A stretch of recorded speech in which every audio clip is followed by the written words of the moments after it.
यार, तुम लोग चकना नहीं लेकर आए क्या? एक तो इतनी मुश्किल से हॉस्टल में पार्टी करने को मिली है, वो भी ऐसी आधी अधूरी। अरे यार, कुछ तो लेकर आना चाहिए था।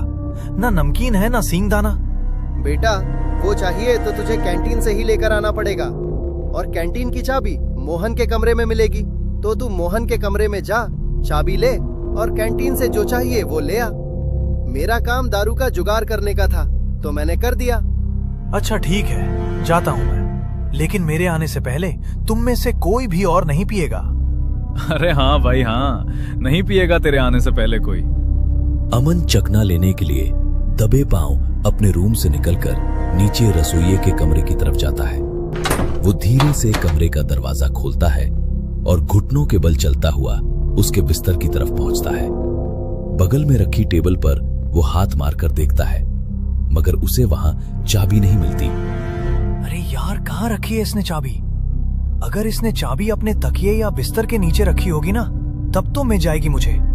और अगर अब बिना चकना लिए ऊपर गया तो वो लोग मेरा मजाक उड़ाएंगे। वैसे तो ये गहरी नींद में सो रहा है।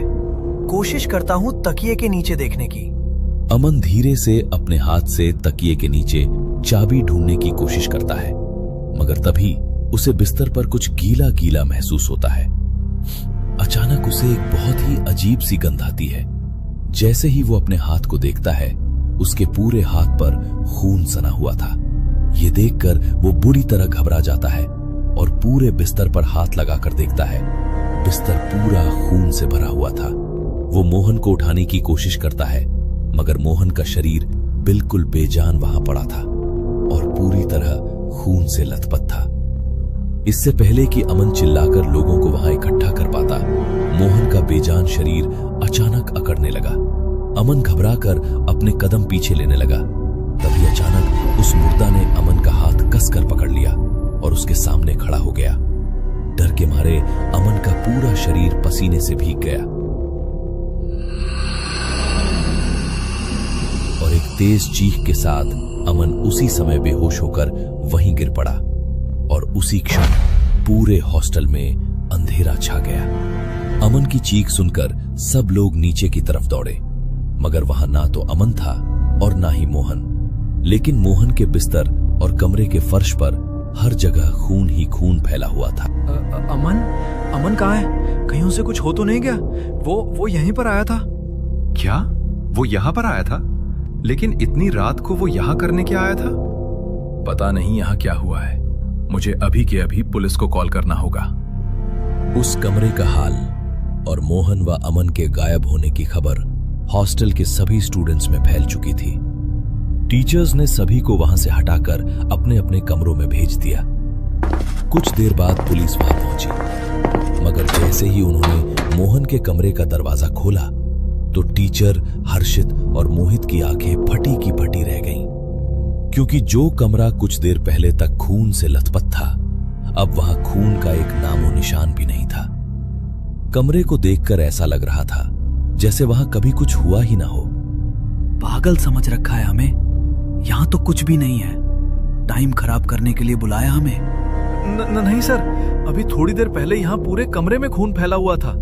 हमारे हॉस्टल का स्टूडेंट अमन और इस कमरे में रहने वाला हमारा रसोइया मोहन दोनों गायब है। थोड़ी देर पहले हम सबने अमन के चीखने की आवाज भी सुनी थी।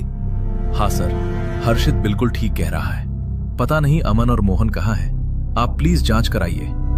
बड़ा ही अजीब मामला है। खैर, हम उन दोनों को ढूंढने की कोशिश करते हैं, और जब तक खतरा टल नहीं जाता तब तक मेरे 2 हवलदार यहाँ पहरा देंगे। और हाँ, जब तक हमें अमन और मोहन मिल नहीं जाते और ये पता नहीं चल जाता कि इस सब के पीछे किसका हाथ है, तब तक कोई भी इस हॉस्टल से बाहर नहीं जाएगा। ना कोई टीचर, ना स्टाफ और ना ही कोई स्टूडेंट। ठीक है सर, हम किसी को यहाँ से नहीं जाने देंगे, लेकिन प्लीज आप सबकी सुरक्षा का ध्यान रखिए। ठीक है। सबकी सुरक्षा के लिए पुलिस अधिकारी अपने 2 कांस्टेबल वहीं छोड़ जाते हैं। अगले दिन तक भी पूरी छानबीन के बाद अमन और मोहन का कोई अता पता नहीं चलता। सभी लोग कैंटीन में डरे सहमे बैठे थे। त्योहार के समय ऐसा होना कितना अशुभ है। पता नहीं, मुझे तो किसी बहुत बड़े खतरे का अंदेशा लग रहा है। ऐसा लग रहा है जैसे ये तो बस किसी बड़ी अनहोनी की शुरुआत है। मैं पहले ही बहुत डरा हुआ हूँ यार। तू ऐसी बातें बोल बोल कर मुझे और मत डरा। कल रात से अब तक इसी डर में बैठे हैं। अगर जागता रहा तो यही सब सोचता रहूंगा। मैं सो जाता हूँ। कम से कम कुछ देर तो इन सब बातों से राहत मिलेगी। मोहित वहां से चला जाता है। डर के मारे या तो आधे स्टूडेंट अपने कमरे में ही थे और बाकी बचे हुए कैंटीन में साथ बैठे थे। पूरा कॉरिडोर एकदम खाली था। मोहित अपने कमरे की तरफ बढ़ रहा था, तभी उसे लाइब्रेरी की तरफ से किसी की आवाज आई, जैसे कोई बड़ी ही दबी सी आवाज में उसका नाम पुकार रहा हो। मोहित, मोहित, होली आने वाली है। तुम मेरे साथ होली नहीं मनाओगे क्या? वो दोनों तो मेरे साथ खून की होली मना चुके। अब तुम्हारी बारी है।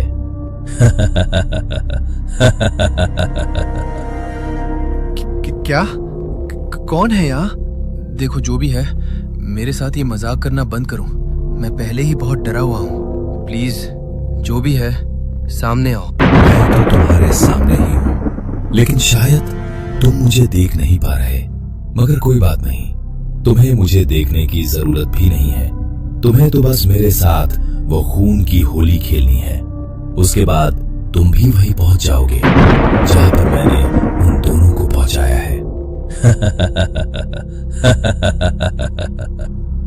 अचानक पूरे कॉरिडोर में अंधेरा छा गया। बाहर के रोशनदान से बस आसमान में चमक रहे चांद की रोशनी अंदर पड़ रही थी और उसी रोशनी में एक बड़ी ही भयानक परछाई मोहित की तरफ बढ़ती हुई आ रही थी। मोहित वहां से भागने के लिए अपने कदम पीछे की तरफ करने लगा, मगर तभी सीढ़ियों से उसका पैर टकराया और वो वहीं गिर पड़ा। वो परछाई धीरे धीरे उसके और पास आने लगी। देखो प्लीज प्लीज मुझे यहाँ से जाने दो। मैंने तुम्हारा क्या बिगाड़ा है? अरे मैं तो जानता भी नहीं हूँ कि आखिर तुम हो कौन। प्लीज मुझे छोड़ दो। मैं मरना नहीं चाहता। अचानक वहां भयानक हंसी की गूंज उठी और चांद से पड़ने वाली रोशनी को काले बादलों ने ढक लिया। उसी वक्त मोहित के चीखने की आवाज आई। उसकी आवाज सुनकर सब बुरी तरह डर गए और जल्दी से रूम की तरफ भागे, मगर ना तो मोहित रूम के अंदर था और ना ही कॉरिडोर में। हाँ, कॉरिडोर में खून की ताजा बूंदें गिरी हुई थीं। ये देखकर सबके होश उड़ गए। नहीं नहीं, ऐसा नहीं हो सकता। पहले अमन और मोहन और अब मोहित। नहीं नहीं, कहां है आखिर वे दोनों कांस्टेबल जिन्होंने कहा था कि हम सबकी सेफ्टी की जिम्मेदारी उनकी है? इन लोगों की वजह से हम अपने घर भी नहीं गए और ये लोग इस तरीके से हमारी सुरक्षा कर रहे हैं। इनकी नाक के नीचे से मोहित गायब हो गया। आखिर हो क्या रहा है ये सब? तुम ठीक कह रहे हो हर्षित। जब पुलिस हमें सुरक्षित रख ही नहीं सकती तो हम यहाँ पर क्यों रुके? ऐसे तो हम सबकी जान खतरे में पड़ जाएगी। मैं जाकर उन कांस्टेबल से बात करता हूँ। तुम लोग भी मेरे साथ चलो। अब तो अकेले कहीं जाने में भी डर लग रहा है। पुलिस कांस्टेबल्स हॉस्टल के बाहर जहां बैठे थे, खन्ना सर, हर्षित और कुछ स्टूडेंट्स वहां गए, मगर बाहर जाकर उन्होंने देखा कि कांस्टेबल्स की छड़ी और हथियार वहीं गिरे हुए थे, पर वे दोनों वहां नहीं थे। वहां सिर्फ खून के निशान थे। ओह माय गॉड, मुझे तो लगता है उन दोनों कांस्टेबल्स के साथ भी वही हुआ है।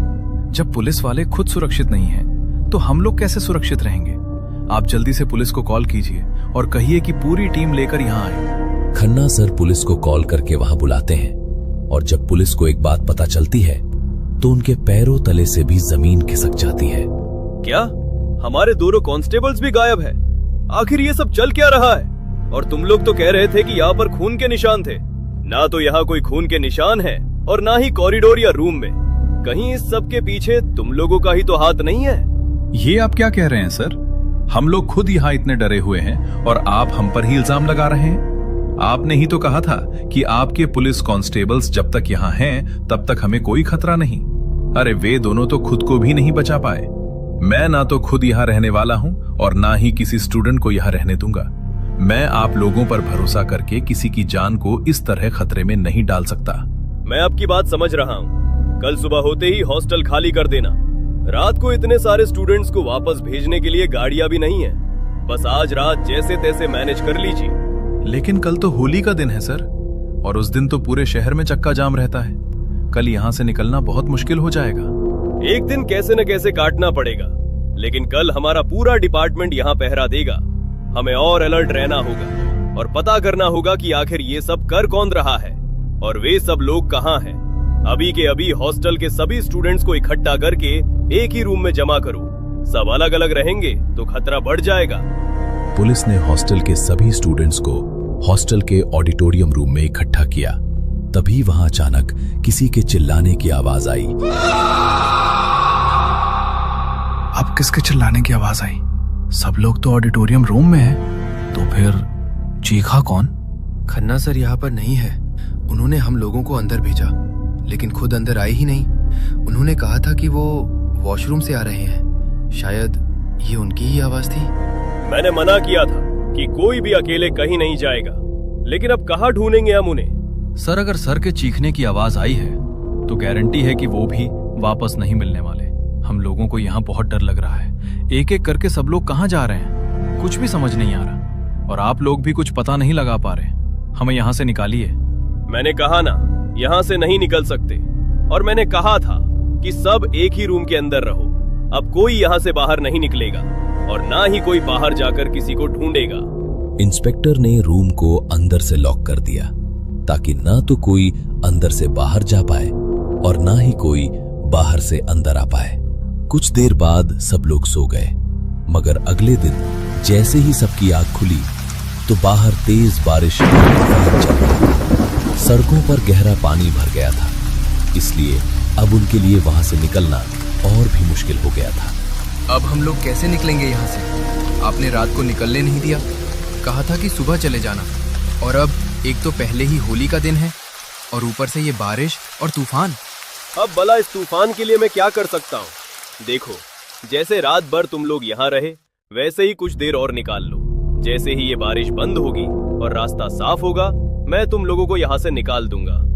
सब लोग बारिश रुकने का इंतजार कर रहे थे, मगर बारिश रुकने का नाम ही नहीं ले रही थी। रात के 8 बजे तक भी लगातार बारिश होती रही। हर्षित ऑडिटोरियम की खिड़की पर खड़ा था। होली का दिन था तो आज पूर्णिमा थी, मगर बारिश और तूफान की वजह से चांद बादलों के पीछे ढका हुआ था। रात के लगभग 12 बजे रहे थे। हर्षित का मन बेचैन हो रहा था, इसलिए वो ऑडिटोरियम की खिड़की पर जाकर खड़ा हो गया।